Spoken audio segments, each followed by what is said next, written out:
Hello, everyone, and welcome to Mind Over Music. I don't know about you, but I've been having an amazing time at this symposium. I mean, it's been just fantastic. Yesterday, we had the most incredible panel discussion on stress and mental training and performance psychology with Jaideep Bains, Crystal Phillips, and Cal Botterill. Many minds were blown, and I hope your minds have had a good rest overnight, because we're going to do some more mind-blowing today. So, I'd first like to thank the Azrieli Foundation for their incredibly generous support helping to make this happen, as well as our collaborators and partners in crime, the University of Calgary and the Hotchkiss Brain Institute. We have one more event after this for Mind Over Music. That's tomorrow. That's the mental training workshop.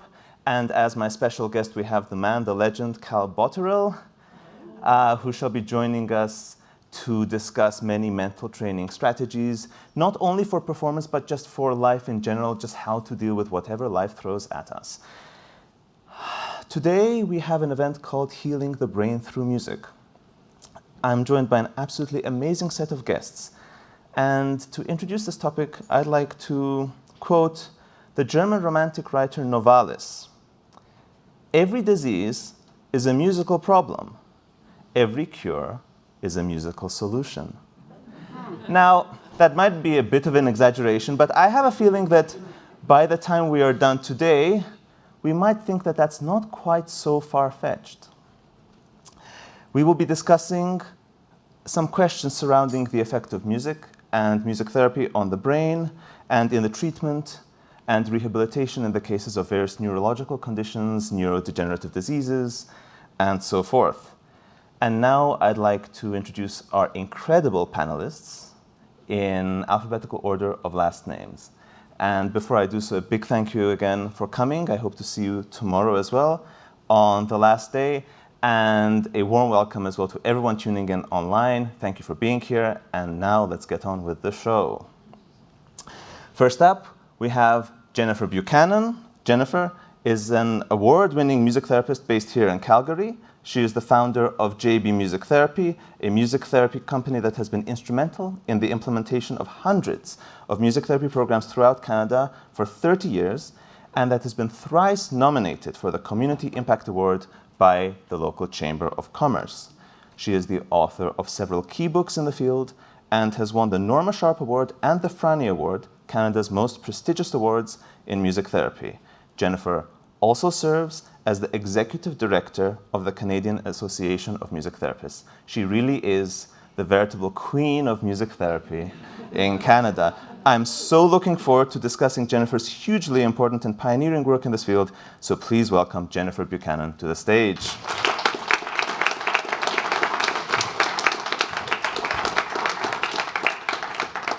Next up, we have Dr. Andrew Bullock. Andy has been a faculty member of the University of Calgary since 1982 and is a founding member of the Matheson Center for Mental Health Research and Education at the Hotchkiss Brain Institute. His current research interests are in psychiatric epidemiology and pharmacoepidemiology, and he is researching the risk factors for major depression and bipolar disorder. Interestingly, Andy is a former musician and is involved in a number of initiatives concerning the application and effectiveness of music therapy in the treatment of mental disorders. Today we will be getting some fascinating insights on music's effect on the brain from him. So please give Dr. Andy Bullock a very warm welcome.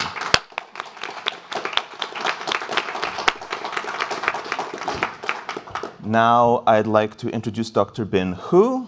Bin is a leading expert and researcher in the application of music therapy to neurodegenerative disease, Parkinson's in particular.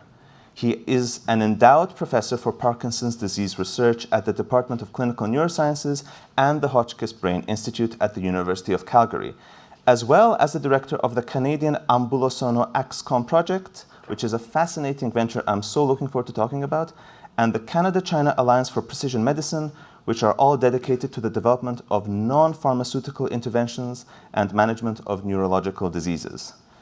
We will be discussing the remarkable advances he has made to the research and the exciting new technologies he has been involved in developing.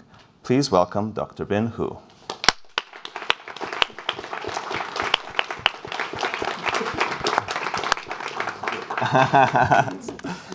Those are some fascinating drawings prepared for us by Andy, and I can't wait to discuss these in greater detail. Absolutely intriguing. And last but certainly not least, we're joined by Dr. Stephanie Plamondon. Stephanie is a fellow of the Royal College of Physicians and Surgeons of Canada and is a clinical associate professor in the Department of Clinical Neurosciences at the University of Calgary, as well as a member of the Hotchkiss Brain Institute and Matheson Center for Mental Health Research and Education. Her area of clinical practice is adult neuromuscular rehabilitation. Stephanie has been leading the National Music Center donation-funded Calgary Zone Music Therapy Inpatient Program for the last 6 years and co-founded Hear Music Alberta, a transdisciplinary network of healthcare, music professionals, and students aimed at integrating music and music therapy into healthcare through education, advocacy, and research. She has been doing some absolutely amazing work, and it's such a pleasure to have her with us today. So let's have a round of applause for Dr. Stephanie.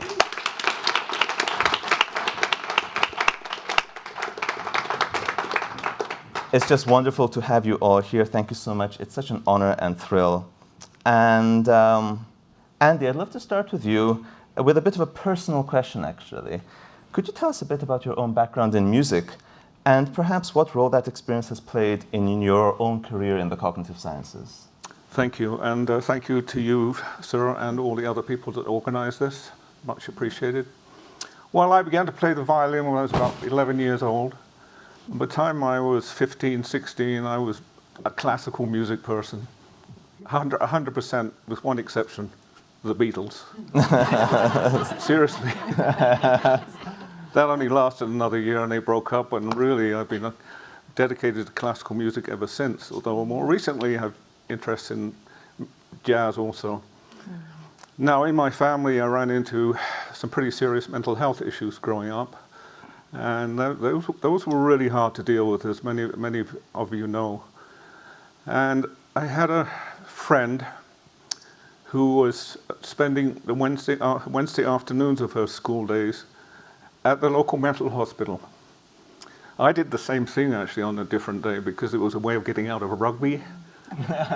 Because I did not like getting kicked in the face. And she was doing music therapy. This is 1968. Wow. And I was astounded. And I wish that some of that therapy and the relatives in my family had come together. Never happened. 50 years pass.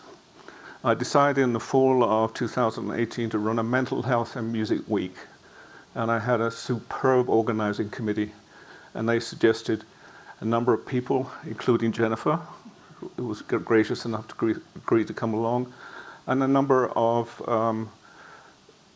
professional and amateur musicians, and it was a terrific week. And having got to know Jennifer and her work, I then followed up, tried to understand what was going on, joined Stephanie in the Hear Music Club, and I'm now an advocate for music therapy.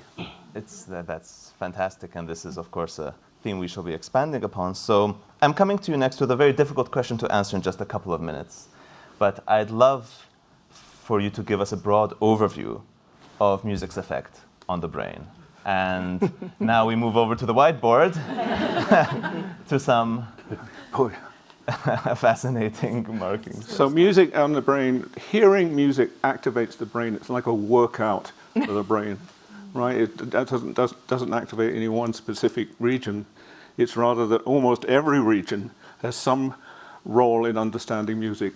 Now, I'm going to use some technical words. I'll keep them to the minimum, but I just wanted to run through some basics about the brain. If you were to look at your brain from the left-hand side, you would see it had 5 lobes.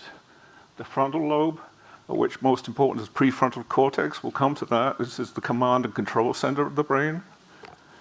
The parietal lobe, the visual lobe back here, and the, didn't draw that very well. Oops, okay. The visual lobe back there, and the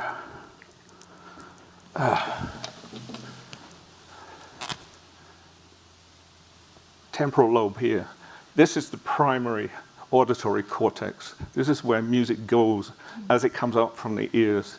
And after that, it spreads all over the brain, particularly prefrontal cortex.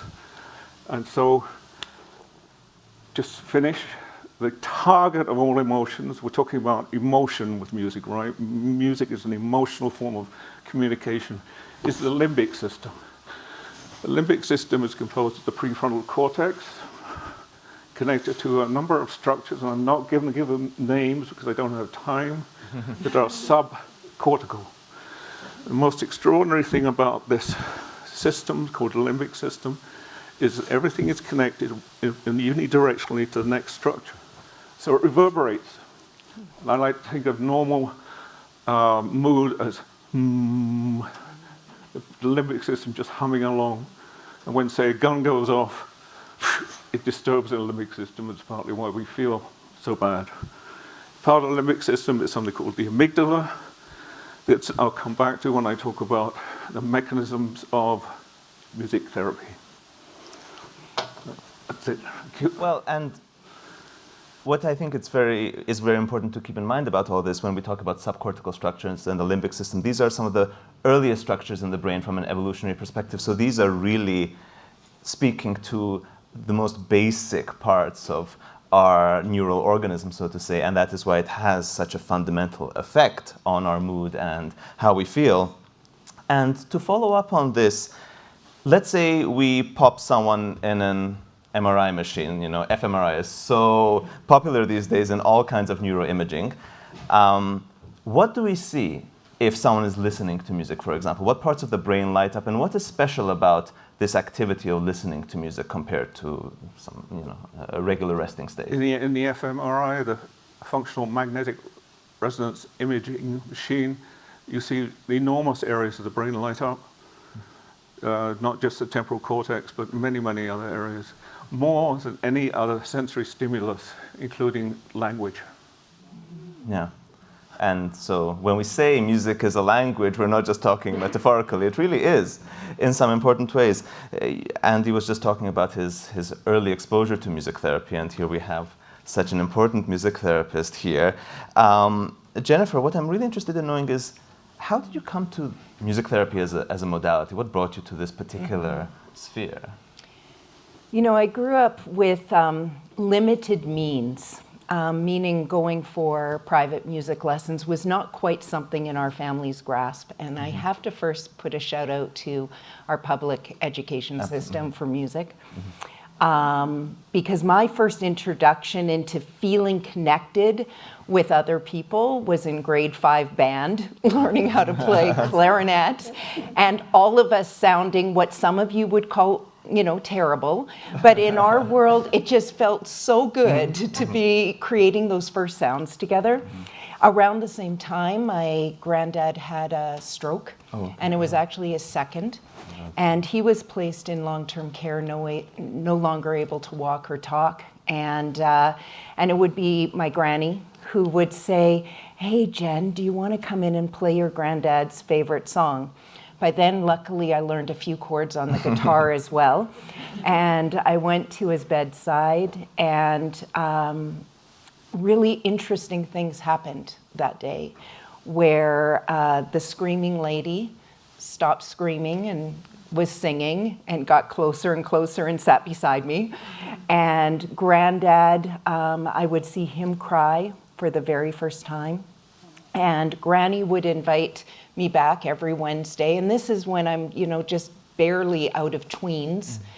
And so it would be Granny who would first find the profession of music therapy. She heard about it. And she suggested that I apply. And I was very fortunate that a university program was in my community, one of 7 in Canada right now. And I was just fortunate it was close by, so that's what took me there. But you know what, another interesting question is, what keeps you in it? All right. Right, it's not just starting. Because like all professions, we go into something, but then it's staying there for, in my case now, over 30 years. And it was learning how to make these experiences in all these different contexts repeatable, that you're constantly seeing this change and growth in people, and that their strengths are just magnified through the process of music therapy. It must be such a nourishing, soul-nourishing experience to witness the effect of these changes. And plus, of course, something about music therapy is that it's very immediate. You know, you're not only making an investment into a future condition, but you can just see someone light up right in front of you, which is just the most incredible thing. And it's so interesting that it was actually that kind of experience, for seeing this firsthand, that inspired you to pursue this professionally. So, given all your experience, I'm wondering whether you can fill us in a bit on, generally speaking, the kinds of settings you can use music therapy in, and any particular conditions or approaches that you found especially successful. So there are currently about 1,200 certified music therapists in Canada. And because of those low numbers, we have a lot of experiences with a lot of ages, from infants to elders. We work in a variety of settings, from the corrections to the classroom. Definitely in the hospital setting, which you're going to hear more about today. And that's on a variety of units, from palliative care to the burns unit to ICU. And then, of course, we work with little kids, and so it's this huge spectrum of people that we are serving. What was the second part of the question? Well, any particular approaches that you found useful? And whether there are certain approaches that you use for particular groups, for example, specific conditions that respond to. I know it's a very big question, but if you have some examples, perhaps, that you can recount. There is a very interesting literature on, for example, what kind of music works for what kinds of conditions. And, for example, we'll be talking about Parkinson's with Bin. And, we've known in the literature, for example, that very disjointed staccato music might not be so helpful. You want something that's relatively flowing with a clear pulse. So there are many factors that go into... see a profession, a new profession. A new profession. Actually, I'm sure there could be a profession of creating music for conditions specifically. That could be So you're tuning in to exactly what music therapy is, because you can hear all of that. Absolutely. Right? And so there's a lot to unpack, and there's a lot to unpack about the human condition and how each of us as individuals respond to music. So what I think has been the most remarkable part of being a music therapist is the relationships we have with all this diversity, from doing group sessions to individual sessions, and coming up with a very specific collaborative plan with the people that we're working with, so they can best achieve their goals. For some people, that's going to be like Granddad. Granddad was feeling really lonely. It might have been, we want to recover speech, or he wants to walk again. No, what Granddad wanted in that moment, or what we learned over time, was he wanted to feel family connection. And the music helped bring that. So depending on what our clients' desires and goals are, will be what we work with them side by side, sitting at the bedside, walking alongside them in the hallways, and help them to achieve. To what extent is it important to use music that is familiar to them? Because, we often talk about music being one of the last things that disappears, and someone with quite progressed, Alzheimer's will still remember music when they don't remember, their partner or something like this. So do you try to, do some research as to what music have they known through their lives that might touch those, critical points? You're really speaking to that area of working within dementia care in particular, and that the music that we collect between about 15 years old and about 25 stays very deep in in our memory. But there's also a case for exploring new music for a lot of the clients that we're working with. If having a growth mindset is of interest to anybody, having that opportunity to explore new music, going through new exercises of what we can do with music, that can be incredibly beneficial.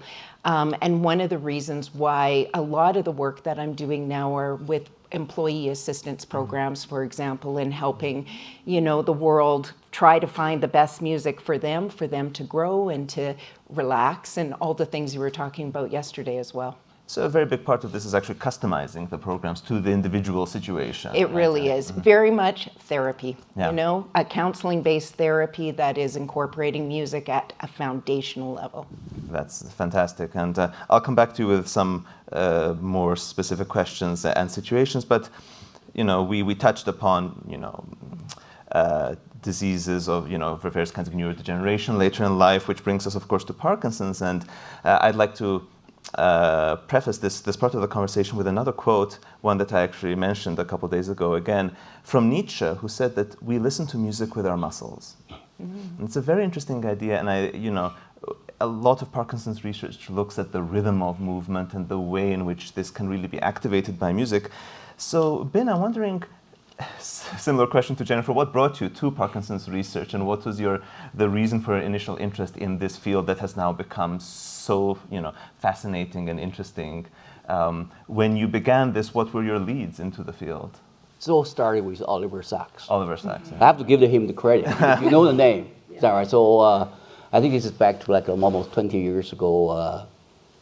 He was invited as a writer in residence at University of Calgary.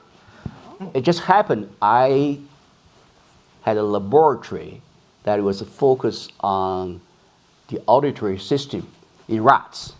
Mm-hmm. Okay, so we had dinner together. It was like 2 hours long chat about, I said, what you describe in the books like a musicphilia and awakening, you know, if you know the films, is something hasn't been transformed from anecdotal observation to a treatment.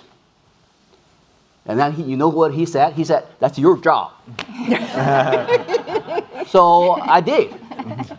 So it was like 2 years later.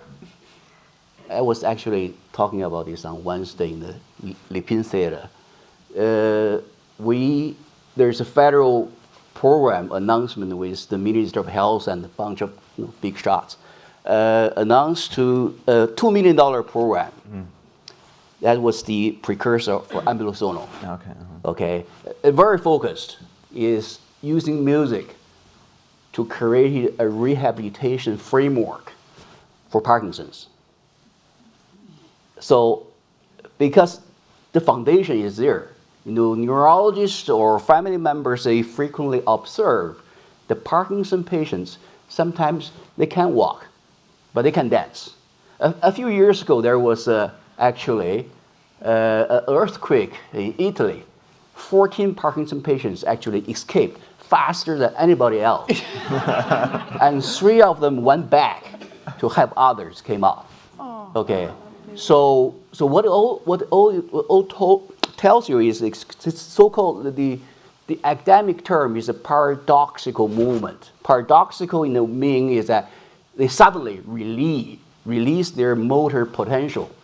Okay, so, and then I traveled the world. You know, I have seen all the music therapies and how they use it to treat Parkinson's, but it's not that difficult because they have to walk away and you have to assess them. And I have seen in Singapore actually there were 3 people playing the guitar with a bunch of Parkinson patients, all kind of forms. So what I'm really interested in is to develop a platform, okay, a technology that everybody can benefit.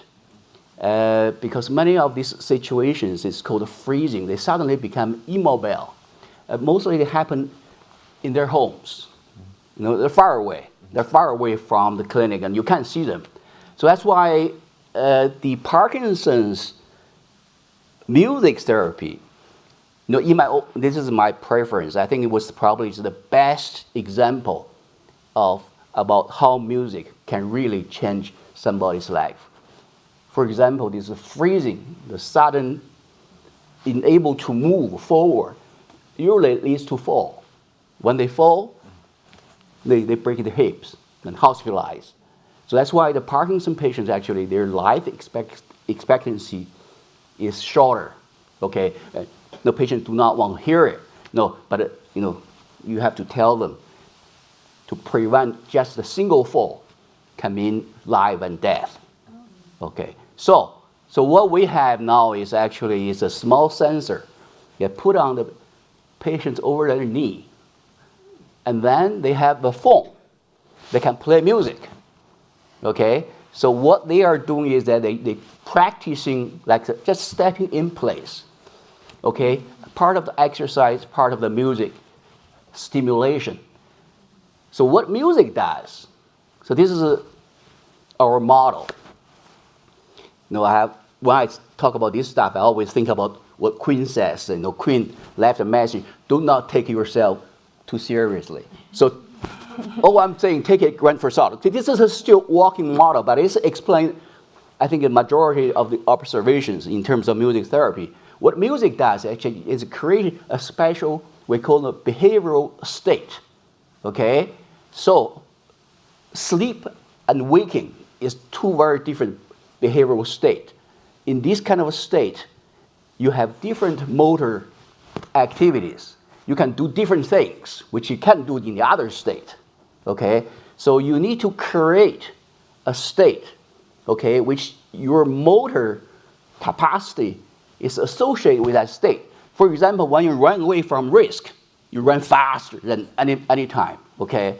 So when you approach something you want to get closer, it's a different motor behavior. So the motor behavior is associated with the behavioral state. Okay? Sometimes you learn better, you know, with the music.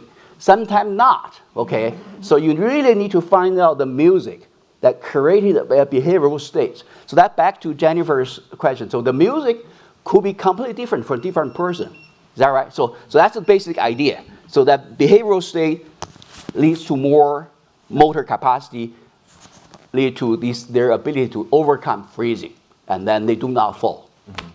I mean, yeah, this is just absolutely incredible. And I'd like to delve in a little bit into the neurological mechanisms by which listening to music can bring about these changes, because we know so much now about how, let's say, if you listen to someone singing, it will activate your facial muscles. If you listen to someone playing the piano, I mean, I've done these experiments on myself, not only listening, but even imagining.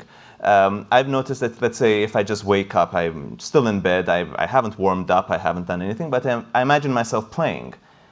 My muscles will start getting sore because they are activating those neural and motor pathways. My hands think they're playing in a sense, but as I'm not warmed up, you know, they start to hurt. So I realize that I actually need to warm up physically before I do any mental practice because actually many of the same pathways are being activated. And this is one of the neurological mechanisms which underlies so much of these approaches and this technology. So I'm wondering if you could just give us a little more detail as to how this works. You heard patients, you know, tell them they play piano for whole their life. Okay, the last thing it went away is they're playing piano. When piano is on, you go back to Oliver Sacks' book. Yeah. You know, they feel that they're normal. Is that right?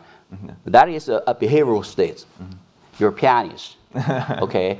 So the theory is that when you really immerse yourself into the music, the motor become non-consequential because all your devotion is to the notes, and to your finger actually become automatic. I don't know whether this is true for in your case or not. So basically this is over practicing. When you're over practicing something, okay, the music and motor, they integrated into a single entity, okay? So if you look at the walking, okay, this is what I often refer, we now have the technique to do the so-called causality neuroscience research. Like 10 years ago, we do not know. You use activation of the brain and different area lights up, but that's just a rough picture. Now we have the technology, actually, if you activate A, you get a result B. If you activate B, you will not get A. If you remove A, you will not get B, okay? So this is very powerful. The very powerful so-called optogenetics. It will tell you what is the cause, what is the result, okay? So based on that new circuitry, our understanding, okay, the gate area that controls the walking actually has a very predominant auditory control, far greater than the visual. Yeah. Mm-hmm. Okay, So that gives you some comfort. Yes. That we're on the right track. Yes, we are Yes. on the right track. And so I think this is a good reason to try to promote more funding for music therapy, because it, it really holds Yeah. the key. One person here who has done so much on both the research side and in the integration of this in the clinical setting is Stephanie. I'm wondering whether you could describe some of your work in the clinical setting in this field of physiatry and the function of music in this process. Sure. So I think probably a lot of people may not have heard of a physiatrist before, so that's usually where I start describing things, because it's even within medicine, it's not actually well known as a specialty, especially in Canada. So physiatry is a specialty that focuses on function. So we are a medical specialty, so we're one of 29 specialties recognized by the Royal College of Physicians and Surgeons in Canada. But we are nerve, brain, bone, and muscle experts that focus on treating illness or injury to maximize function and treat pain. So our core values are really around the WHO International Classification of Disability. And so we look at the person holistically in terms of what their impairments are from their disease or their illness, and we try to address their function in day-to-day life. So if they're having difficulty walking, that's something basic that we try to address. If they're having difficulty dressing or bathing or doing those things that they need to do to take care of themselves. And then the next level to that would be addressing their role in society. Are they able to do those basic things? And then also, are they able to work? Are they able to participate in leisure activities? Are they able to participate in family life? So our view is kind of that holistic perspective. So what I see music as is an incredible opportunity, because there's so many different ways that you can use music and the components of music to address rehabilitation of motor function, of mental health conditions, of coordination, of behavioral and cognitive issues that come up. A lot of the areas that we, or the patient populations we look after, are neurological. And there can be quite a broad spectrum and complexity to those patients, and they may have multiple difficulties in all of those areas. And music can have an impact in all of those things. The other thing that's beautiful about music is that it is so accessible now, compared to when I was a kid and we put everything on mixtapes and tried to download things from the radio and not get the commercials. And so music is so accessible. It's universally important to all cultures of the world, so it's very also culturally adaptable. So, if you have, for example, the focus nowadays on trying to be inclusive and diverse and address Indigenous populations' needs and other, minority groups, their kind of music, you can use that and make the healthcare experience more culturally adaptable that way. So music has this great potential for that, and it's very feasible. So I can kind of share, I have a daughter with autism, and I can remember when the rage was talking about dolphin therapy, and I thought, well, that's great if you live near the ocean and there's but music is everywhere. So, it's so practical also. So there's just so many different ways you can use it for so many different things, and there's not that many treatments that you can say that about, right? So. Absolutely, absolutely. And it's interesting because you also work in the laboratory as a researcher and in various kinds of settings. So I'm curious to know the extent to which your research and the key takeaways that you have come to understand from the research, to what extent has that affected and influenced your work in clinical settings? Have you been very enthusiastic to bring those understandings to the clinical setting as soon as possible, and or do they influence maybe some experimental approaches that you've had? So I would say I've always foremost been a clinician first. I practiced many years, gained a lot of experience seeing patients over the last several years since I graduated, and so I started out more bedside, seeing what's happening in the hospital environment or the outpatient environment, and that really, after you've had a few years of experience, you start to see where the gaps are. You start to see what the problems are, where we're not doing very well with managing patients, or there's not that many options, and you start looking for other things. And so I think I've come at it from the opposite end of science to BIN. So I've come at it from being at the bedside and seeing what's happening on the patient on the front lines, and trying to fill gaps. And so I've come at it more from a quality improvement and patient experience perspective, and trying to look for solutions that are feasible, low cost, and that we can actually change in the system and apply across a lot of different patient groups. So my experience has mostly been, and started in research in quality improvement and patient experience, and then moved to, I'm seeing all these great things that are happening. This is a good thing. We need to prove it, and actually research is a means to an end, because there's only so many different funding sources you can get in medicine. So there's donations, there's research funding, and that's pretty much it, right? So government funding, but that's limited. So so research has really, for me, been a means to an end, and it's been, I've done research because I've had this passion, because of what I've seen, the results that I'm seeing with the work that the therapists are doing and the feedback I'm getting. So we've started by just collecting program evaluation feedback, and then making it formal research. It's such an interesting way to get into the field. And some of your recent research has been on inpatient neurological populations, and I'm wondering whether you could just give us a summary of some of the key takeaways as to the effect of music therapy on such populations. So the paper that we just published, that was a long time in the works, just in the last month actually, was a mixed methods study on the effects of the effects of music therapy on mood and pain and patient satisfaction in neurologic inpatients. And there were 5 themes that came out of that from the qualitative side of things that I think are the most interesting. So the first is emotional regulation. So I can tell you a lot of quotes or stories from, so we took stories and quotes from patients, from family members, and from staff. So like 360 kind of look at things. And there's many a story where there was difficulty that the nurses were having in managing the behaviors of, say, a brain injury patient on the unit.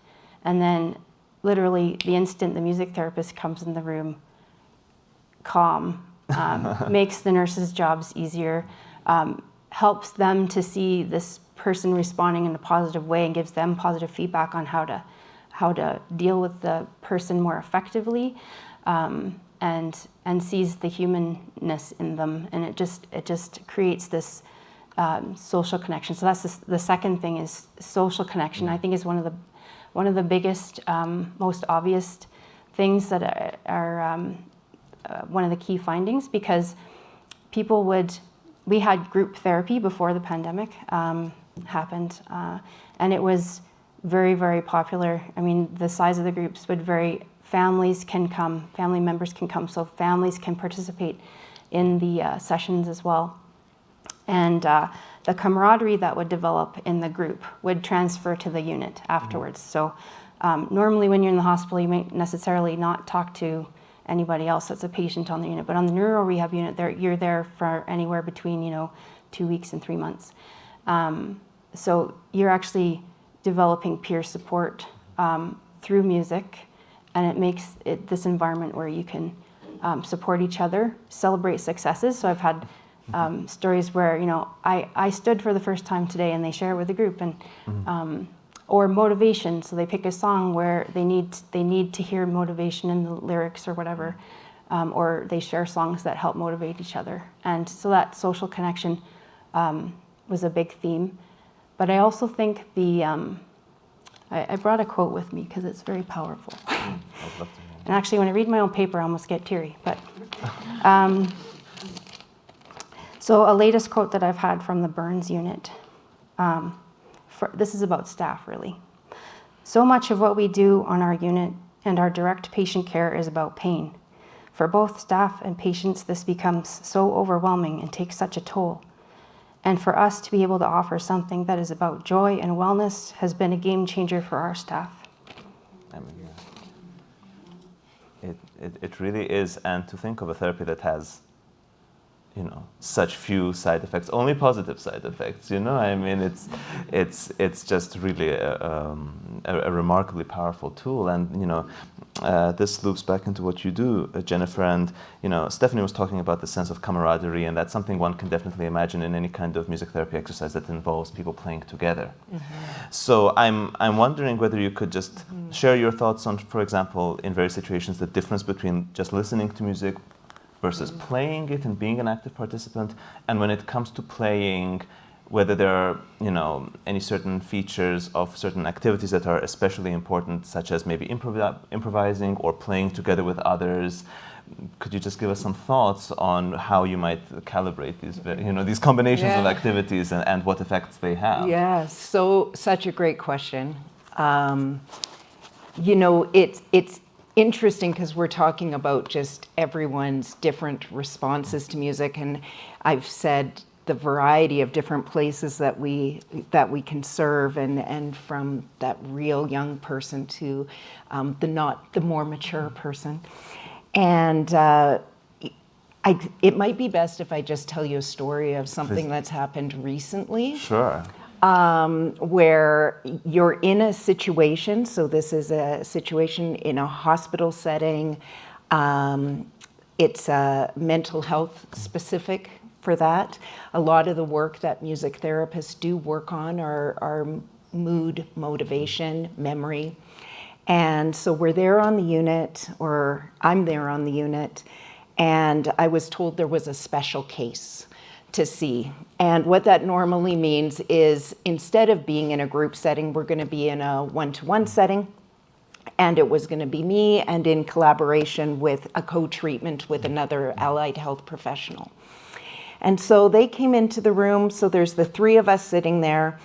The person before me was big. Mm-hmm. He was not verbal. Mm-hmm. His head was down, and his leg was doing, just shaking.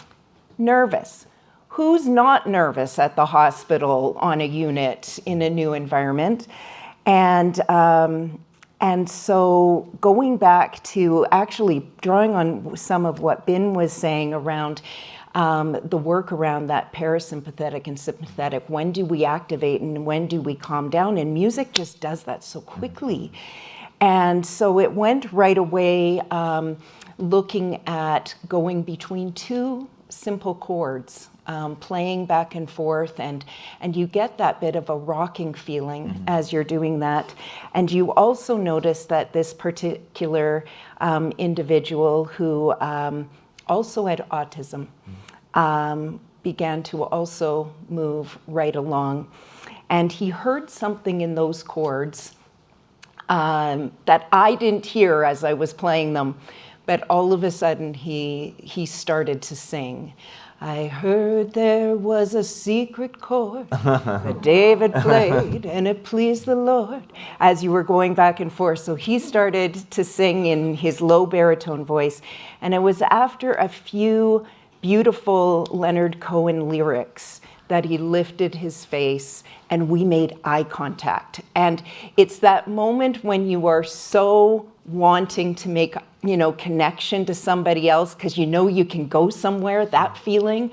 So in this case, we knew that we were going to be able to go somewhere together on a journey, and that little right knee stopped shaking.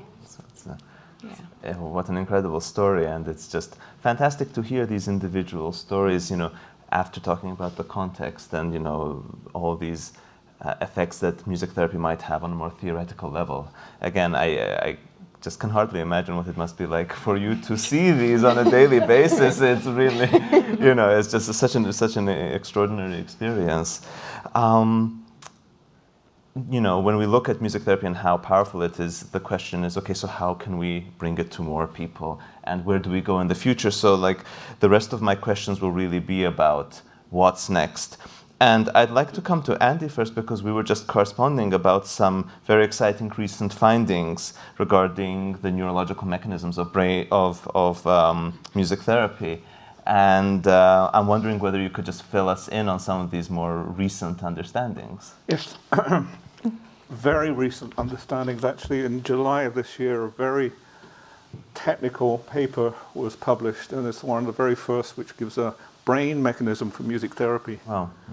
And the regime was MRI was done beforehand, and then there was 8 to 12 weeks of music listening, note-taking, and consultation with music therapists. And then MRI was done afterwards. And what they're doing in this kind of an MRI is they're looking at connectivity. They're looking at how strongly one area of the brain is connected to another. And that's where I come back here. There's I'm going to put the auditory cortex up here. And I'm going to put the reward system here. Now, the reward system is a system that responds to all rewards, whether it be music, happiness, cocaine, whatever. We have one reward system. Makes sense, right? If you had a reward system for every different thing, your brain would be the size of the Eiffel Tower.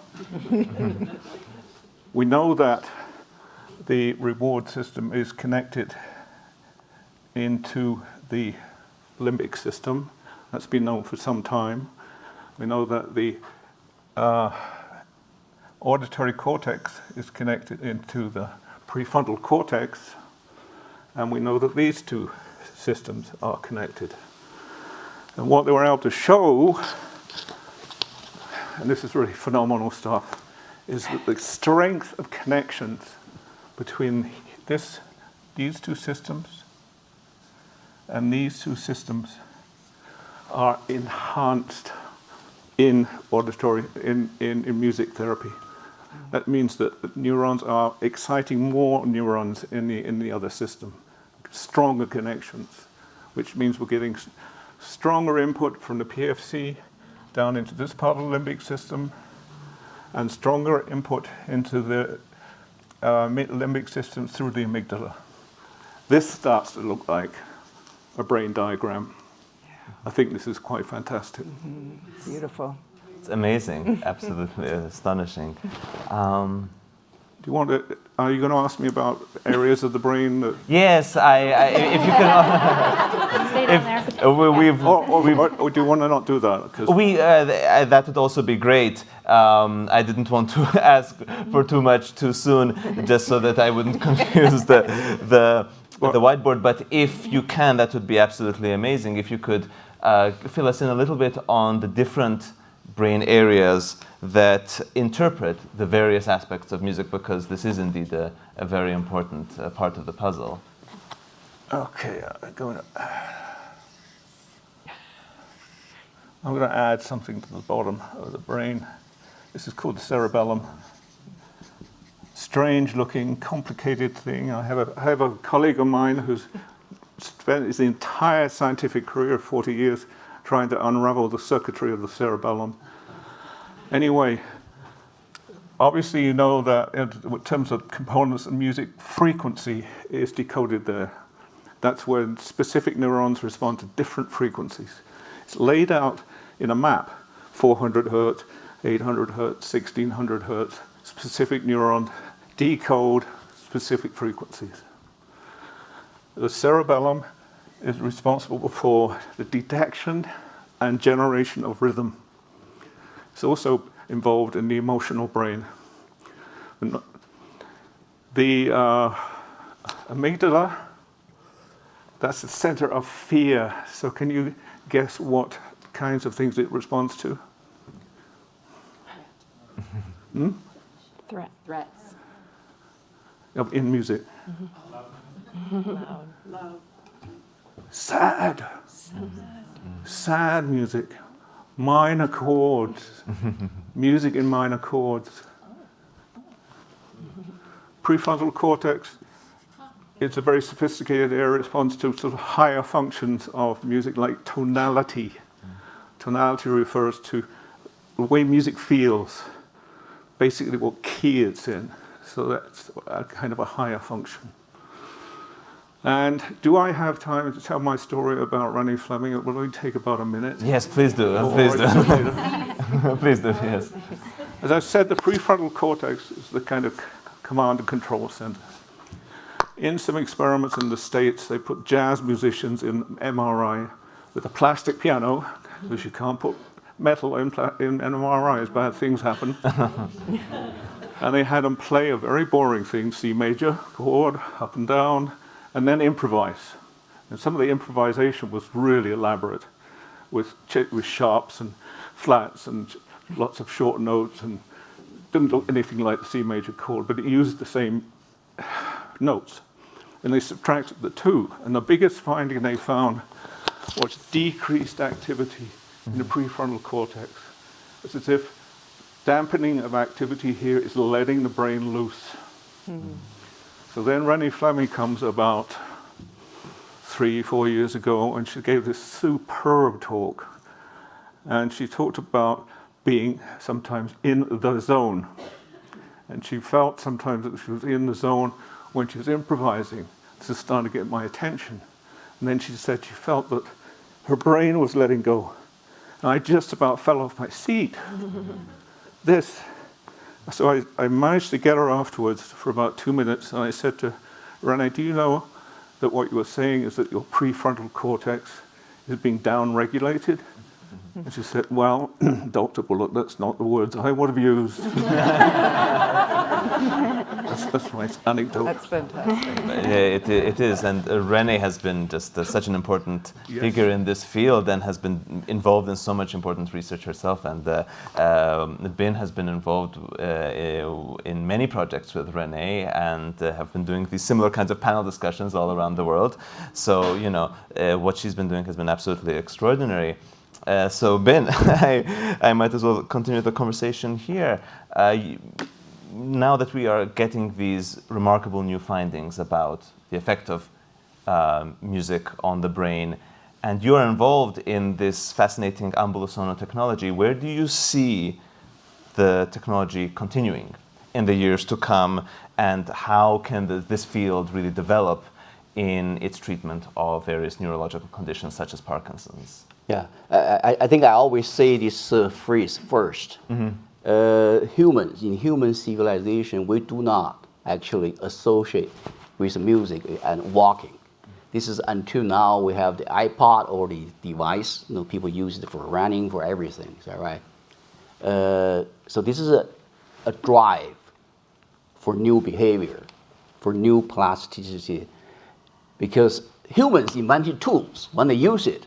And you have skills, is that right? So this is probably on the ground scheme is that if you have a mobile device with the music, you associate music with your daily activity. This is a new human behavior, okay? So my second thing is, if you ask me to predict, you may not like what I say. I think the next stage, the artificial intelligence will create music, musicians, and composers. You may not. Okay, I'll just give you one example. Like a few months ago in U.S., there's a competition for paintings. The final prize was taken by a robot. No, software. It's not even robot. So they created this fantastic painting because there is over 1 million choices of color, brush, location, so they all come up. This is a part of the deep mind activity. I don't know if you heard about this, machine, weighing chess, human. What is scary about all this stuff? Okay, scary in the sense is that they do supersede humans' ability because they can play with themselves. Is that right? In the chess field. They actually developed a strategy the human players have never thought about. They can play with themselves millions of times within a few months. And it was impossible to do. So this is what I'm predicting. Okay, I'm predicting. We can come back to say, Well, okay. I'm glad to say we're not there yet, because there have been attempts at AI music, and it's been so bad. It's been so terrible. They recently tried to make an AI Beethoven's 10th Symphony by teaching the AI all the previous symphonies and all Beethoven's works, and I think the Beethoven Orchestra in Bonn had to play this, and it was just a fiasco. I mean, it was just so at least my career doesn't expire tomorrow. You know, I still have some time. You do. Okay. So the final thing actually I think is really important in the sense is that you have to make the music therapy or intervention widely available. Okay, so there's one of the things we're doing is that we actually have several hundred healthy seniors, just like you. You're not all seniors, I know. Sorry. And the reason is that we give the device to patients and their spouse want to try it out. Once they get their hands on it, it becomes the fantastic exercise device for them. One of the reasons is that the spouse said, sometimes I just do not want to go out for a walk. I'm pretty sure half of you have that. Okay, it's either because of perceived tiring, or because you have hills and you have no time. But one of the music actually we found out it does is actually it's because of it distract you somehow. The more difficult task, like brisk walking, going outside in the winter, becomes less horrifying, okay? And in your brain, the time is compressed. It looks like the time you spend on this music walking is much shorter than before, much easier to accomplish. This is what we were actually trying to have this technology to the mass. So just Wednesday, actually, we train over 100 students. Just learn to use this, enjoy to use it within an hour. So now we have the technology. That's up to you. If you want to sign up to try it out, you're welcome. Yes. Well, the retail industry has known this for many years. If you play music in the shops, you'll get people to buy more stuff. So and they don't realize they've been there for so long, and they're more willing to part with their money. So definitely, in our cases, I think you will walk more, walk better, and healthier. Absolutely. Yeah. This is really the way of the future, and we were just talking about making music therapy more available, and I think, Stefan, you could really speak to this as to what your vision might be, because you've been involved in so many projects to bring music therapy to various communities. Where do you see this going in the future? What would you like to see happen in terms of access to music, whether in the private or the public sphere? I mean, my vision from the beginning has kind of been like that it should be available to every patient who's in the hospital in any unit, because it can apply to so many different populations. And I also see it as a spectrum between music performance and music therapy in healthcare environments. So it could be also, outpatient or community centers where exercise is happening, that kind of thing. So I think that what we tried to do with our music program in the hospital is, I'm just in neuro rehab, but I've actively been trying to spread it to other units like mental health, burns unit, critical care, all those other environments. I see it being, it's not being integrated right now in OR situations, but could be very valuable. There's actually way more research in that area using recorded music pre, during, and after operations to reduce sedative use and analgesic use. So it has a great potential for shorter lengths of stay and better patient experience and being more efficient in the hospital. But there's actually great meta-analyses, big studies that are combined that show that. So I think we could be threading music throughout the entire hospital system and then into the community around rehab particularly is my, of course, focus. for gait training and walking in Parkinson's, but also stroke recovery. There's high-level evidence in stroke recovery, and we're not doing it, and just starting to figure out ways to get it implemented, because there's just a number of barriers. Like whenever you have something that happens in research and you demonstrate it's effective, it always takes time to figure out how to actually implement it in real life, because there's usually things you have to overcome along the way to do so. So at the present time, you know, like I would want to demonstrate value and cost effectiveness so that it shows that it's worth spending money on to actually save money in healthcare. Yeah, well, that's the big thing to prove, and wouldn't it be wonderful to see music therapy applied in all these settings? That's really what we want to see happen in the near future. I'd like to open the floor up to any audience questions. Yes? I'm just wondering, in the surgery situation, who picks the music?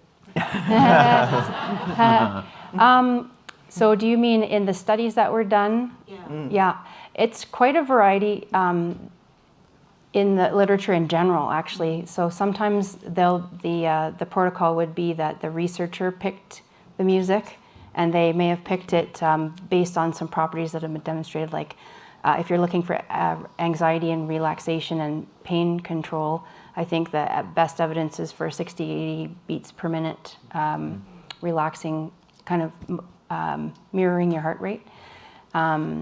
And so some of the studies show that the researcher chose the music or gave the patient a choice of different musics, but they still have to pick from a choice. And then there's other studies that allow the patient to actually pick their own music from their own playlists. So there's been both, or three kinds of different ways to do that. So I think from the last meta-analysis, I read it on stress relief. The biggest factor was more around the actual beats per minute of the music rather than necessarily the choice from the patient versus the researcher so far. But I think that's a little bit still up in the air, but so far. More things to investigate. Yes? You spoke a lot about applications where your life is deteriorating through dementia or whatever. What about the application toward bipolar or schizophrenia? That's question number one. Doesn't have to go far. And the second is, how do we develop this so it becomes preventative? You get yourself into a preventative state by somehow finding out what kind of music works for me, and then I just get that into my life. Stephanie, I think you have some real-life examples from FMC as well, right? Yeah, we integrated music therapy into the mental health units, the adult mental health units, a couple of years ago now, and it's all group therapy that they were doing. So I've gotten some feedback, not research, but program evaluation feedback. And so in the inpatient setting, the story has been very similar to what we saw in neurorehab. It's really the same thing. There's a camaraderie that develops. There's a feeling of reduced anxiety, increased mood, all of those things.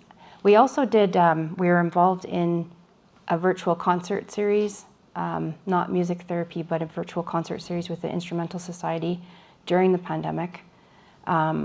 And I got some actual feedback through the chat on the concerts. And there was someone in the hospital with bipolar disorder, I believe, and they were saying that they gave us the feedback that this is really helpful. Thank you so much for doing this, and it's really calmed me down while I'm here isolated on my own in my room. So I think for certain I would want to promote music as a way to prevent people's anxiety of getting out of control. And just general wellness, you know, so we're going to shift from rehab and health, but also in the general wellness, looking at establishing some level of protocol when it comes to how can we integrate it more into our day-to-day lives. I'm doing a short series coming up at the National Music Center on building very personalized playlists for each and every one of us. We can visit that mixed tape that Stephanie was talking about earlier. But also, how can we put that together to better influence our mood when we need it? Because we're in a state of the world right now where, you know, generalized anxiety is a thing, and low-grade depression. We're all, you know, so many of me, my friends, my professionals, we're talking about it. So how can we incorporate that piece into our day-to-day lives? Music is a tool. It is a resource. We just have to learn the ways that we can use it with greater intention in the right way at the right time. And for those of you who won't be here to join, you also have a great book about playlists as well. So if you can share some information about that, we can all find that and kind of get that information at our fingertips. It's called Wellness Well Played. So it's all about that wellness piece, and it's the power of a playlist. And thanks to my colleagues here, information is shared in there in a knowledgeable way. Absolutely. And Andy, you also wanted to jump in about this question regarding the music therapy for... I can say that I have some experience with use of music therapy for depression, and it works pretty well. It works best when combined with treatment as usual. So Yeah. That's it. either by themselves are good, but Yeah. the two together are really good, which is similar to psychotherapy, which is also when used with antidepressants, or the two, works really well, better than either. in isolation. And In that's isolation. that's been shown in a Cochrane review. Like that's one of the highest levels of evidence you can get in medicine. So Yep. It's We great. have a question here. Wondering on like the goal of musical therapy in Parkinson's, treating Parkinson's. Can it be seen as a cure, or is it more sort of neutralizing the symptoms, or what's the goal? This is the goal. It's okay. It's a very good question. I'm glad you caught that question. Okay, so the primary goal for us now, since we have the technology, is to have the patients wearing this sensor. Actually, we are developing the second generation, which is a skin patch you put on the skin. So they can use it anytime, anywhere to prevent fall. Okay, that's the primary thing, and we believe we will be able to do it quite well. The second goal, back to your question, if you are relatively healthy, you know, we have the Parkinson's patients when they diagnosed for 10 years, but they look normal. You know, we do not know why. Is that right? So, but for this particular group of patients, it is really to maintain their basic health, to prevent deterioration. Okay, so for them, the prescription is doing half an hour ambulatory walk from 3 days to 5 days a week, and then follow them over 2 years, for example. So we finish the follow-up. Their clinical scores the trend of disease progression is reversed. Okay, and we had the brain imaging and everything is there. Okay, this is the secondary goal. The third goal is the mortality, as I mentioned before. We do not know, for some reason, for Parkinson patients, if you just do moderate intensity activity, your mortality risk is reduced by over 40%. 40% within a span of 5 years. Wow. Yeah. Enormously significant, yes. We had some more questions here, yes. Go ahead. First, I just wanted to say that the panel that you've curated is phenomenal. They are phenomenal. Yeah. Don't take yourselves too seriously. My question is about what is the greatest application of music therapy? I mean, we've talked about it a little bit, and I guess different panelists might have different answers. Is it general wellness? Is it mental health? Is it physical health? Or is it all of the above equally? that's tough. It's I think a tough question. If you had to pick one sphere in which you think that it is most? I think they feed on each other, you see, because if you can get someone to exercise, that also helps their mental health. And then if you can use music to help them exercise, because it's hard to motivate yourself, it kind of like is a feedback loop. I feel it's a tough one to If you ask differentiate. my opinion, is this is the question that has to be answered by you. Okay. So, for example, what the patients they use Individual goals, they use the device. In the end, they become so familiar with that piece of music, they just use it humming by themselves to overcome the freezing. For example, these are the patient invention. I think that the more versatile it is, the more powerful, and that's really the point. If it can be used in these different circumstances, different conditions, both for treatment and preventative, that's what will attest to the power of this modality, that it is not just useful in one very specific, particular situation, but then it can really apply to treatment, wellness, and rehabilitation in so many different kinds of settings. Yes. The second part of the question, thank you, is I'm considering a career change. Oh, okay. That's too serious. One have to be a musician to be a music therapist. Oh, that's such a great question. The short answer is yes. It's very difficult to be a music therapist and not be a musician first. And then you add the healthcare training and specific technique training through the schooling. But that doesn't mean there aren't maybe other roles that you could play within a music therapy world. Because as you can, we're all collaborating together. There's so much co-treatments that are happening now. We're working with other allied health.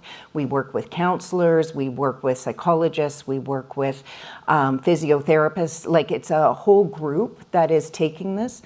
And let's not forget the musicians. So, and bringing in and really creating this environment of wellness and health. And we're a piece of the pie. And I would like to think that going to a concert is a form of music therapy. Right. Whatever you bring to it's a process of healing, And well, we have a lot of music therapy going on in the Bella, like all day. Yes. We have two more questions. From Yes. sublime questions to a ridiculous but sincerely asked question. Is rap considered music? And if Oh it is, my goodness. do you use it in therapy? Did you hear that? Yep. Is rap considered music? I have an example of that. You want to know my answer? No. So to answer, yes, absolutely. And it's very interesting because that whole concept, as a music therapist, we're breaking down music into the different elements. And rap itself is high on the vibe, high on the rhythm pieces, high on the lyric. All those elements are so critical. And it speaks to people in a way that whatever you love speaks to you.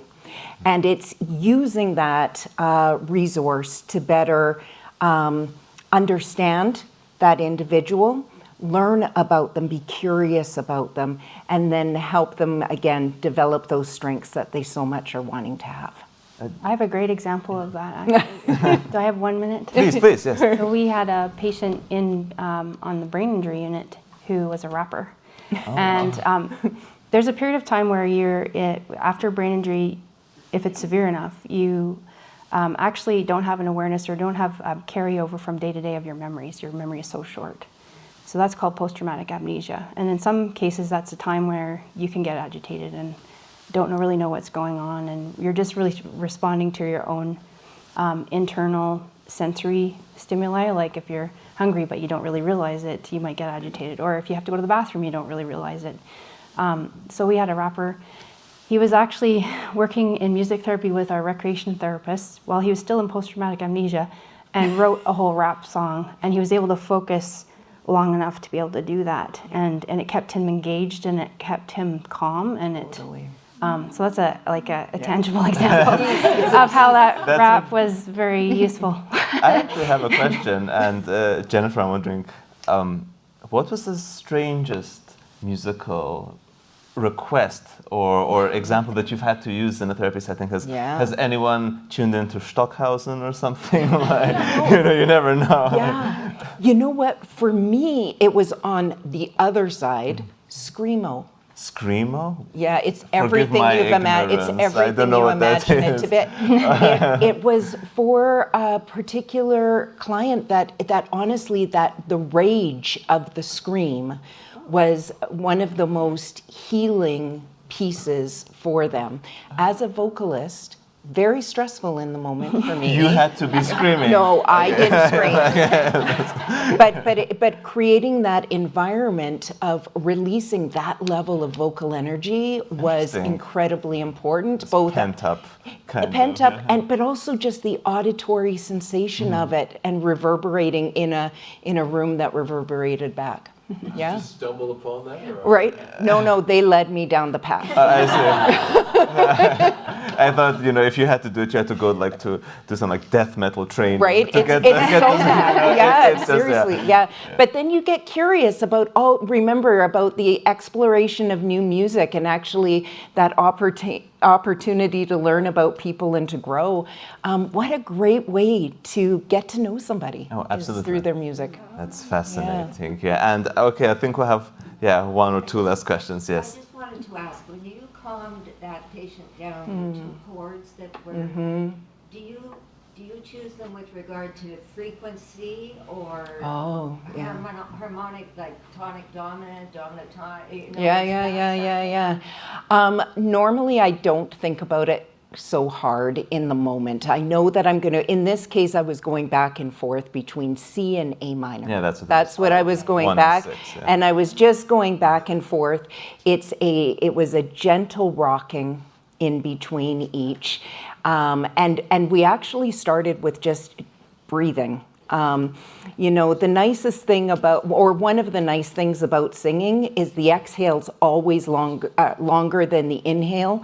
That automatically puts some pressure on your vagus nerve, which automatically helps us to calm down. So I like to remind people that all those stories you heard about stop singing and no more singing or, mouth the words that people have heard in their lives if they're not singers. No, it is part of us, and it's so healthy for us to just sing. Would you have expected the same reaction from him if you'd said use A flat major and F minor? Or I'm just You know what? It's a great question. I don't think I would expect anything. I think in this case it was, how do you start? And so you find a place to start, and if it didn't work, we would try something else. Well, C major's the people's key. Well, it can be. Well, I mean, it's the same harmonic relationship. So if it would have fit in his vocal range, then he would have started singing Hallelujah for those chords. Nico's on his way. This is it. We're so excited. Exactly. Okay. We'll have 2 more questions. You had a question? Yes. Sure. So I just wanted to come back to Parkinson's disease, and this is for the whole panel. So we've learned a lot about how music therapy can be helpful in activating movement, which can lead to an improvement in quality of life, an improvement in reduction in need for medication. As a neurologist, I'll say that firsthand. We can reduce medications in these patients who are involved in physical therapy and in music therapy. One of my joys as a neurologist is listening to Parkinson's patients sing.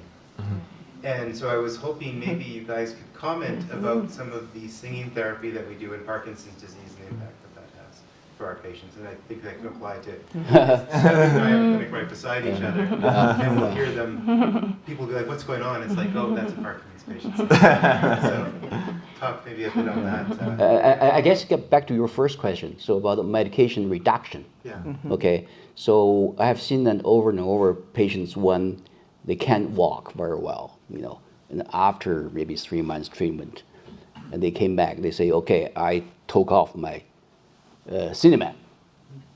And I always frightened. Is that right? So this is a patient's self-justification of the medications.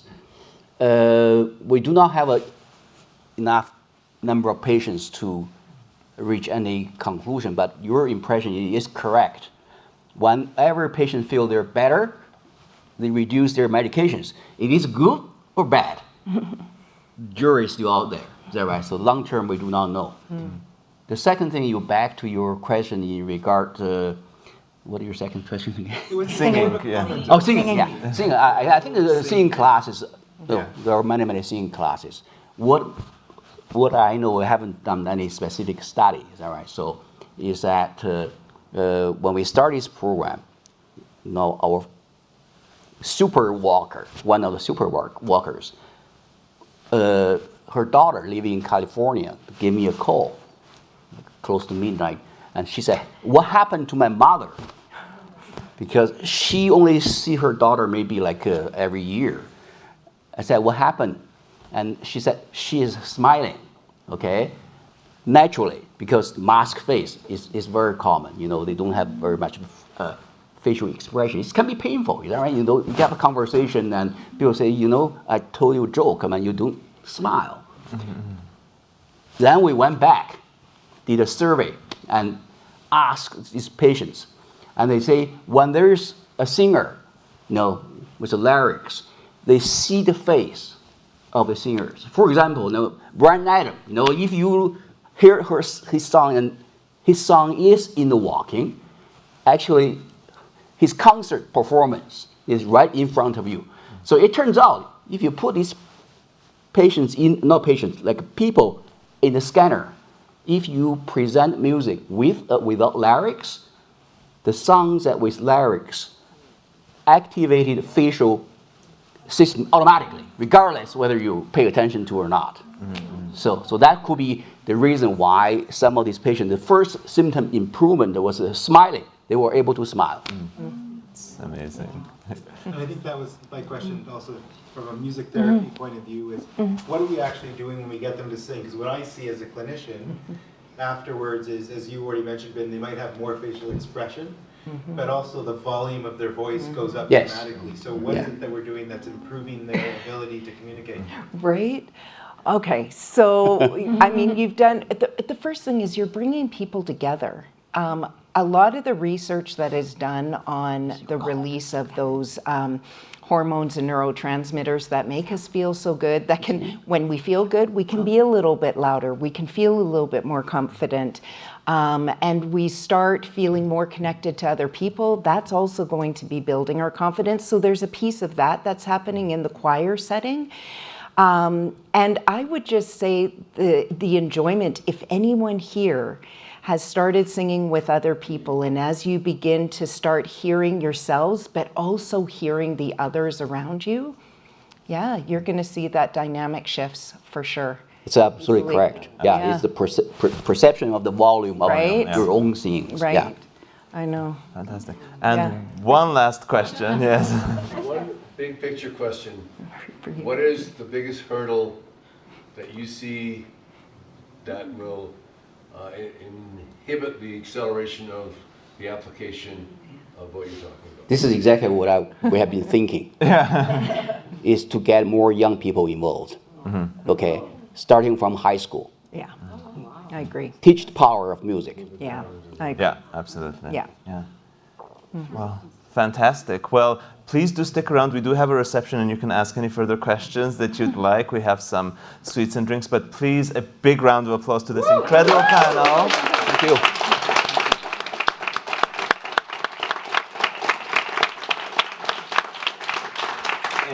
It's been such an honor to have all of you. Many thanks again to the Azrieli Foundation and to the University of Calgary and Hotchkiss Brain Institute.